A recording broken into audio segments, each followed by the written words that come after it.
नमस्ते दोस्तों, आज हम आपको लेकर आए हैं जयपुर की सबसे शाही और ऐतिहासिक जगह आमेर किला। ये वो किला है जहाँ हर दीवार, हर दरवाज़ा और हर पत्थर अपनी एक कहानी कहता है। तो वीडियो को अंत तक देखना क्योंकि अंदर एक शीश महल का जादू है। आमेर किला जयपुर से करीब 11 किलोमीटर दूर पहाड़ियों पर बना हुआ है। नीचे फैली हुई माउंटेन लेक है। इस किले की खूबसूरती और भी रॉयल बना देती है। दोस्तों, आमेर किला कोई आम किला नहीं है। इसका निर्माण 1592 में राजा मानसिंह प्रथम ने करवाया था, जो अकबर के नवरत्नों में से एक थे। बाद में इसे राजा जयसिंह ने और भी भव्य बनाया। यह किला राजपूत और मुगल वास्तुकला का शानदार मिश्रण है। लाल बलुआ पत्थर और सफ़ेद संगमरमर से बना हुआ। यही वजह है कि आज Amer fort UNESCO world heritage site में शामिल है।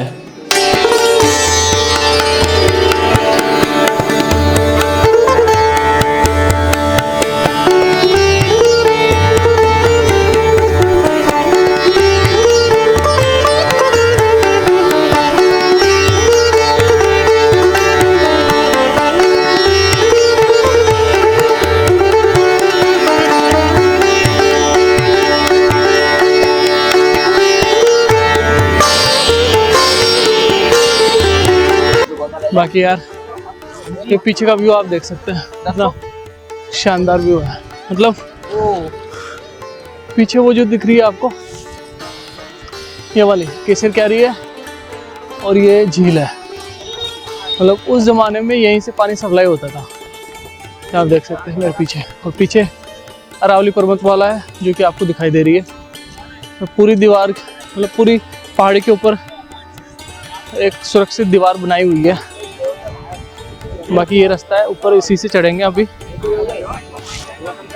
थोड़ा इस तरीके से भी मैं दिखा देता हूँ आपको। मतलब यहाँ से महल में जाने के लिए दो रास्ते हैं। जो सामने वाला रास्ता है, बाइक या हाथी वगैरह यहीं से जाते हैं, और पैदल चलने वालों के लिए ना ये रास्ता है। थोड़ा सा मैं आपको दिखा देता हूँ।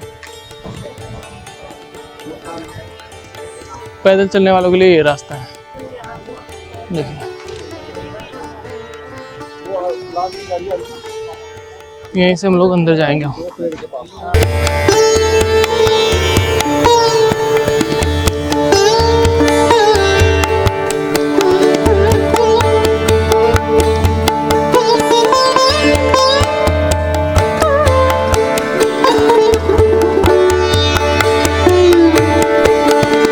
ये जो सामने रास्ता है वो जीप कार उसके लिए है। तो यहाँ से जो भी रेंट पे जीप करके लेके जाओ या पर्सनल गाड़ी है, वो इस तरीके से बहुत ही ख़तरनाक है।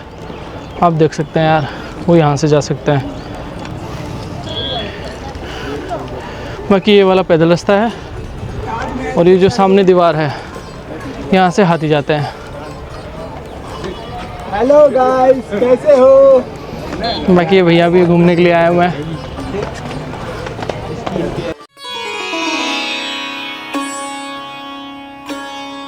सूरज पोल यह आमेर किले का मुख्य प्रवेश द्वार है। राजा और शाही मेहमान यहीं से प्रवेश करते थे। जैसे ही सूरज पोल से अंदर जाते हैं, जलेबी चौक सामने होता है। सेना की परेड यहीं पे होती थी। युद्ध से लौटने के बाद सैनिकों का स्वागत यहीं पे होता था उस जमाने में। जैसे जलेबी चौक के पीछे वाले हिस्से में हम लोग जाते हैं, तो वो हिस्सा इस तरीके से दिखाई देता है। सामने पहाड़ी है, ऊपर में जयगढ़ फोर्ट है, और अभी आप देख सकते हैं नए नए मकान बन गए हैं। बट सामने एक आपको पुरानी बिल्डिंग दिख रही होगी, जिसे कि मैं आपको जूम करके दिखा रहा हूँ। माना जाता है कि जोधाबाई का जन्म इसी बिल्डिंग में हुआ था, और उनका जो बचपन है वो इसी बिल्डिंग में उस समय गुजरा था। आमेर पैलेस अरावली पर्वतमाला से घिरा हुआ है। पैलेस के चारों तरफ 12 किलोमीटर की दीवार है, जो कि किले की मजबूती, किले की सेफ्टी बनाए रखती है उस जमाने में। भाई जलेबी चौक से अभी चढ़ रहे हैं ऊपर में। ये ऊपर का नज़ारा है। ये देख सकते हैं यार हम।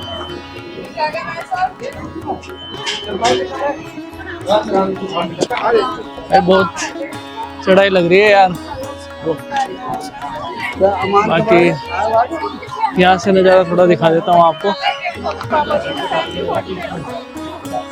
ये देखिए, ये जलेबी चौक का है।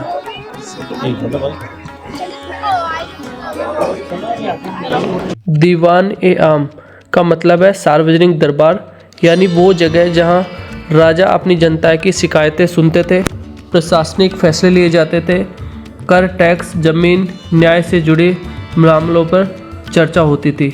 विशेष मौक़ों पर जनता को संबोधित किया जाता था। इसे ही जनता दरबार कहा जाता है। जो सामने आप जो जगह देख रहे हैं, यहीं पे राजा उस समय बैठा करते थे अपने सेनापतियों के साथ में, और सामने के परिसर के अंदर जो जनता थी वो खड़ी रहती थी, जिसे जो प्रॉब्लम थी वो राजा के सामने लेके आता था। ये दरबार लाल बलुआ पत्थर और संगमरमर का इस्तेमाल करके बनाया हुआ था। सामने खुला प्रांगण है, कई खूबसूरत स्तंभ बने हुए हैं। राजपूत और मुग़ल शैली का मिश्रण से ये बनाया हुआ है। दोस्तों, यहीं पर राजा बैठकर जनता की समस्या सुनते थे। इमेजिन करो 400 साल पहले यह जगह कितनी जीवंत रही होगी। यह दरबार कैसा था? राजा ऊंचे प्लेटफॉर्म पर बैठते थे, मंत्री और सेनापति पास में थे, जनता नीचे खुले हिस्से पर खड़ी रहती थी। जो भी व्यक्ति समस्या लेकर आता था उसे सामने से बुलाया जाता था, उसकी प्रॉब्लम सुनी जाती थी, सॉर्ट आउट की जाती थी। न्याय प्रणाली काफ़ी सख्त लेकिन व्यवस्थित मानी जाती थी। ये दरबार बहुत ही खूबसूरती से बनाया हुआ था, जो कि संगमरमर और बलुआ पत्थर से बहुत ही अच्छे से बनाया हुआ था। सामने जो गेट है उसे गणेश पोल बोला जाता है। उस समय गेट को पोल बोला जाता था। राजा अपने प्राइवेट एरिया में इसी से प्रवेश करते हैं। भी शुभ कार्य से पहले गणेश जी की पूजा की जाती है, इसलिए राज परिवार के निजी क्षेत्र में प्रवेश से पहले गणेश जी का आशीर्वाद लिया जाता था। दोस्तों, यहाँ ऊपर देखिए, भगवान गणेश की ये पेंटिंग 400 सालों से ज़्यादा पुरानी है। गणेश पोल 17वीं सदी में राजा जयसिंह प्रथम ने बनवाया था। इसकी खास बातें: 5 मेहरबान रंगीन भित्ति चित्र, प्राकृतिक रंगों का इस्तेमाल, फूल पत्तियों और ज्योमेट्रीय डिजाइन, राजपूत मुगल कला का शानदार मेल। यह पूरा गेट हैंड प्रिंटेड है, कोई मॉडर्न प्रिंटिंग नहीं है। गणेश पोल सिर्फ एक दरवाजा नहीं था, बल्कि राजा के निजी रास्ते, रानियों और शाही परिवार का प्रवेश मार्ग था। सुरक्षा का महत्वपूर्ण हिस्सा, यहाँ आम जनता को प्रवेश नहीं था। सुख निवास गणेश पोल से अंदर जाने पर राजा के निजी महल, प्राइवेट क्वार्टर का हिस्सा है। यह शाही परिवार गर्मियों में समय बिताता था। सुख का मतलब आराम और शांति, निवास का मतलब निवास, आराम का घर है। अब कैसे ठंडा रहता था? सामने से पानी की पतली नहर बहती थी। उस पानी में कभी कभी गुलाब जल या इत्र मिलाया जाता था। उस समय ठंडे पानी के ऊपर से होकर कमरे में आती थी। संगमरमर की फर्श ठंडक बनाए रखती थी। दोस्तों, सोचिए 400 सालों पहले बिना बिजली के ऐसा एसी सिस्टम। यही है राजपूत इंजीनियरिंग का कमाल। मोटी दीवारें, गर्मी अंदर ना आए, चंदन की लकड़ी के दरवाजे, पर्दे गीले रखे जाते थे, सफ़ेद संगमरमर हीट रिफ्लेक्ट करता था। यह पूरा सिस्टम प्राकृतिक विज्ञान पर आधारित था। दीवाने खास, यह राजा का निजी दरबार हुआ करता था। राजा विदेशी राजदूतों, खास मेहमानों से यहाँ मिलते थे। राज्य के गोपनीय और महत्वपूर्ण फैसले लिए जाते थे। राजनीतिक स्ट्रेटेजी, राजनीतिक चर्चा यहाँ होती थी। शाही स्तर की बैठकें यहीं आयोजित की जाती थी। यह दरबार आम जनता को प्रवेश नहीं था। दोस्तों, यह था वो स्थान जहाँ बड़े बड़े फैसले लिए जाते थे, जो पूरे राज्य की दिशा तय किया करते थे। शीश महल, इसे मिरर पैलेस भी कहा जाता है, क्योंकि यहाँ दीवारों और छतों पर हजारों छोटे छोटे शीशे जड़े हुए हैं। शीश महल आमेर फोर्ट के प्राइवेट पैलेस कॉम्प्लेक्स में स्थित है और यह दीवाने खास और सुख निवास के पास में ही है। यह शाही परिवार के खास कक्ष था। शीश महल का निर्माण 17वीं शताब्दी में राजा जयसिंह फर्स्ट के समय कराया गया था। इसमें राजपूत और मुगल वास्तुकला का सुंदर मेल देखने को मिलता है। शीश महल में की दीवारों और छतों में बेहद बारीक कांच जड़ा गया था। ये कांच बेल्जियम से लाए गए थे। ऐसा माना जाता है शीशे के पीछे रंगीन फाइल लगाई गई थी। अगर एक छोटा सा दिया या मोमबत्ती जलाई जाए तो पूरा कमरा तारों की तरह चमक उठता था। दोस्तों सोचिए, सिर्फ एक दिया और पूरा कमरा आसमान के तारों जैसा चमकता था। यह शाही परिवार के निजी कक्ष था, रानियों और राजा के लिए, खास समारोह या विश्राम के लिए। रात के समय एक दीपक जलते थे तो कमरा बेहद रोशनीदार और रोमांटिक माहौल बना देता था।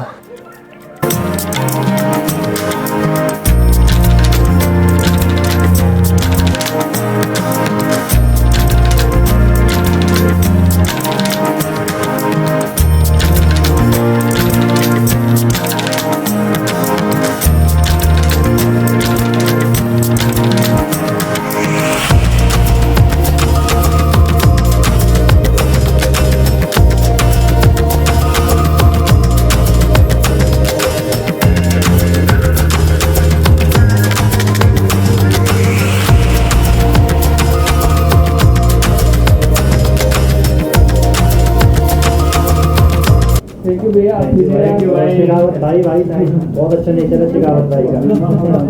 आप भाई चैनल को सब्सक्राइब कर दें भाई के। भाई की भी रिक्वेस्ट है, जो वीडियो देख रहे हैं दिल्ली जयपुर हम भी भाई दिल्ली अलीगढ़ से हैं, और जो हमारे दिल्ली अलीगढ़ से भाई देख रहे हैं सब सब्सक्राइब कर दें। केसर कैरी ये माउटा लेक के बीचों बीच बना हुआ चौकोर आइसलैंड गार्डन है।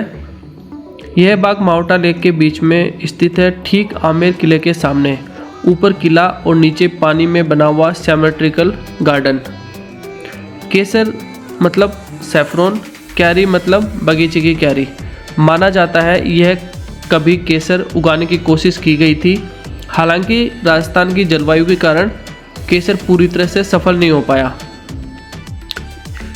इस बाग का निर्माण 16वीं 17वीं शताब्दी में किया गया था। यह मुगल गार्डन स्टाइल पैटर्न से प्रेरित था। दोस्तों सोचिए, राजा ऊपर किले में खड़े होकर इसे पूरी तरह गार्डन को एंजॉय करते थे। माउटा लेक आमेर फोर्ट का मुख्य जल स्रोत था, पीने और उपयोग करने के लिए पानी देता था। बात करते हैं जनानी डोडी का, एक बहुत ही इम्पोर्टेंट और कम समझा जाने वाला हिस्सा। जनानी मतलब महिलाएं और डोडी मतलब प्रवेश द्वार, रानियों का रहने का स्थान, शाही महिलाओं का सुरक्षित क्षेत्र, निजी जीवन, विश्राम और दैनिक गतिविधियों का स्थान। यह पूरी तरह से पुरुष दरबार क्षेत्र से अलग बनाया गया था। राजा की कई रानियां होती थी, हर रानी का अलग कमरा, एक छोटा आंगन, लेकिन सभी हिस्से राजा के कक्ष से जुड़े होते थे। ऐसा डिजाइन किया गया था कि राजा बिना एक रानी के क्षेत्र से गुजरे हुए दूसरी रानी के पास जा सकते थे। तो भाई आमेर सफ़र हो गया है। आमेर फोर्ट में देख के नीचे उतर रहा हूँ अभी, और करीबन यार 3 से 4 घंटे लगे घूमने में। तो वीडियो अगर अच्छा लगे तो प्लीज़ लाइक करना, शेयर करना, और चैनल पे नए आए हो तो चैनल को यार सब्सक्राइब कर लेना इसी तरह के वीडियो देखने के लिए। बाकी यार 2-4 चीज़ें मैं बताऊँगा आपको। सुबह 8:30 बजे से लेके और 10-11 बजे तक आप आएंगे तो और अच्छा होगा, या फिर इवनिंग में आना है आपको, क्योंकि दोपहर में धूप रहती है। अभी जो मतलब फरवरी का टाइम है ये, और फरवरी के अंदर इतनी धूप नहीं है, लेकिन अगर आप किसी और मंथ में आएंगे अप्रैल मई में तो शायद गर्मी रहेगी उस समय। और एक चीज़ और है कि अभी भैया टिकट 200 रुपीज़ की है, पहले 100 रुपीज़ थी, अभी 200 रुपीज़ है इंडियंस के लिए। और सुबह 8:30 बजे से लेके रात को 8 बजे तक ये फोर्ट ओपन रहता है। बाकी क्लीनिंग बहुत अच्छी है, हर एक चीज़ देखने को मिली है यहाँ पे। मतलब किसी भी तरह की कोई धोखाधड़ी या ऐसा कुछ नहीं है। अगर गाइड चाहिए तो आप गाइड कर सकते हैं, नहीं चाहिए तो आप खुद भी घूम सकते हैं। बाकी फोर्ट बहुत अच्छा है, जो कि आपको पता ही है, जो मानसिंह प्रथम थे उन्होंने बनाया था इसको 1592 में, और उसके बाद में जो जयसिंह थे उन्होंने थोड़ा मॉडिफाई किया था इसको। बाकी अभी चल रहा हूँ मैं, नीचे उतर रहा हूँ।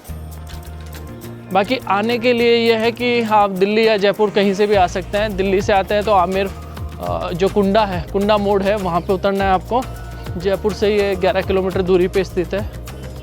तो आज का सफ़र यहीं ख़त्म करता है, फिर मिलते हैं एक नए वीडियो में, तब तक के लिए बाय।